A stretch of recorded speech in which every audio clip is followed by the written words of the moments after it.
This is the tale of The Doll's House by Rumer Godden, with illustrations by Jane Ray, read by Sascha Cooper.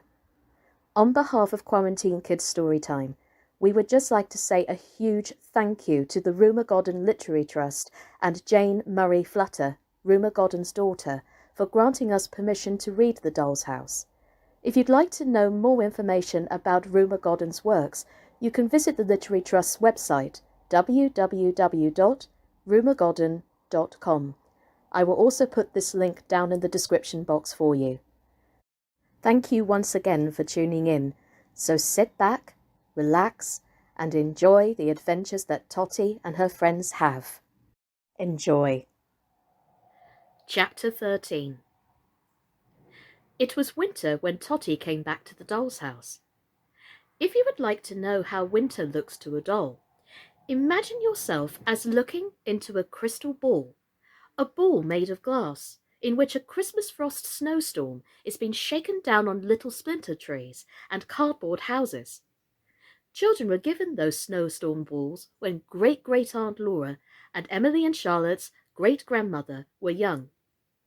Winter looks like that to dolls, because they are not often taken out in the winter, and they see the snow and snowflakes through the window panes of glass.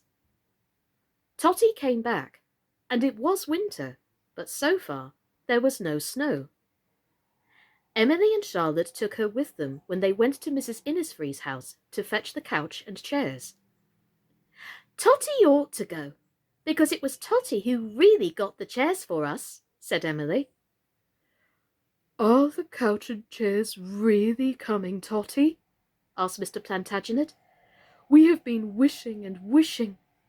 "I have never really stopped wishing," said Mr. Plantagenet. "But it was you who got them for us, Totty," he said. "Dear Totty, but I should have been quite content with cotton reels," said Birdie. "Oh, Birdie dear," said Mr. Plantagenet impatiently. Sometimes he found it hard to be patient with Birdie. Apple was not there. He had a plan, unknown to Totty, that he might climb up to the doll's house chimney. He thought he might climb up the ivy, it looked so real, but of course it was painted too flat, and the paint was far too slippery. Emily made Totty a cotton wool cap and a cotton wool muff to go out in, as it was beginning to be bitterly cold. "But we are cosy in the doll's house," said Mr. Plantagenet. The whiteness of the cotton wool looked pretty with Totty's glossy black hair and painted cheeks. She shone with happiness. Birdie did not want a cap or a muff. She wanted a feather boa. "What's a boa?" asked Apple, forgetting the ivy. "It's a long scarf, but made out of feathers, and it is round all the way down," explained Totty. "Like a caterpillar?" asked Apple, who had seen a caterpillar in the park. "Yes, a caterpillar would make a very good boa for Birdie," said Totty. "If it were made out of feathers," said Birdie, "but it's not." Totty was carried along to Mrs. Innisfree's on the palm of Charlotte's hand. Charlotte had on a red woolen glove. Totty had on her red woolen cloak, her cap and muff. They went well together. It was a clear, pale, cold, sunny day. The bare branches of the trees in the park stood out against a clear, pale sky. The cold touched Totty's cheeks, and the sunlight made them glisten. Emily and Charlotte were talking of Christmas, and Totty was suddenly reminded of a little sunshade, a parasol, not made like the walking doll's parasol from satin, but of paper from a cracker. "I saw one long ago," said Totty. "It was gay as a little paper wheel." How Birdie would love that, thought Totty. How I should like to give her one for Christmas. She would like it better than the feather boa, but you don't see them nowadays. "I wish," said Totty, sitting on Charlotte's hand. And for Apple, a marble. A marble would make him a good ball.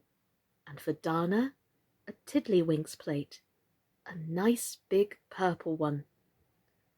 And for Mr. Plantagenet, I wish they would think of getting him a toy post office, thought Totty. Then he could go to business. If he went to business every day, he would be very happy. I wish and wish they would get him a toy post office. When they arrived in Mrs. Innisfree's house, Totty forgot even about Christmas and Christmas presents. There, on the table in Mrs. Innisfree's drawing-room, were the couch and chairs. Emily did not recognize them. Charlotte did not recognize them. Totty did not recognize them. Their wood, having been carefully sandpapered, had been polished by Mrs. Innisfree's French polisher until it shone with a real furniture dark wood shine of its own. Then the petit point seats and arms and backs had been fastened over new cushions. Mrs. Innisfree had worked the cream background and the tiny roses and leaves. She had even worked their shadings, though the flowers were scarcely bigger than knots or dots. "Oh!" cried Emily. "Oh!" cried Charlotte. "Oh!" cried Totty. Oh, it was worth going to the exhibition. "Even the Queen's doll's house," said Emily, "hasn't a better set than that." "Yes, that is perfectly right," said Totty.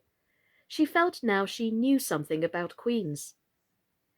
Mrs. Innisfree put down on the table 2 pairs of fine white lace curtains, each curtain 6 inches long. "I saw the piece of lace," she said. "It was the right width and just the right length, and there is a piece 3 inches over, so I made an apron for Totty. Do you see, Emily? The lace is worked with ferns. Your great-grandmother's drawing-room might easily have had lace curtains worked with ferns. They were very fashionable then." "We shall keep them always. We shall never change them," said Emily solemnly. "Nor will our children's children." "Do you suppose Totty will see them?" asked Charlotte. "I mean, our children's children, not the chairs." "She may," said Emily. "That makes me think," said Charlotte, and she added, "I seem to have been thinking a great deal of thinking lately." It was a solemn morning. Mrs. Innisfree and Emily did an account, and it seemed that the cost of the lace curtains, of Mrs. Innisfree's French polisher and upholsterer, and of the silk and canvas for the chairs, came to 8 and 10pence, which was just the money they had in their money boxes, though Charlotte now had the 6pence for her tooth, and Emily had saved another half-crown. "I believe you are saying 8 and 10pence, said Emily, looking hard at Mrs. Innisfree. "Because you knew it was 8 and 10pence that we had," said Emily. "And if I am," said Mrs. Innisfree, "if I enjoy it?" "And we can't pay you for the time," said Charlotte, "not for the thinking." "I wonder what makes thinking," said Charlotte. "It is funny how one thing begins another." "And how it all leads on," said Emily. "Yes, it joins," said Charlotte, wrinkling her forehead. "I have been thinking of thinking, and there is no knowing where it leads to, or when it will end, or where." Well, food for thought there, ladies and gentlemen. Tune in tomorrow to see the adventure continue. My name's been Sascha Cooper, and this has been The Doll's House by Rumer Godden. Take care, everybody. Stay safe, and see you tomorrow. Bye-bye.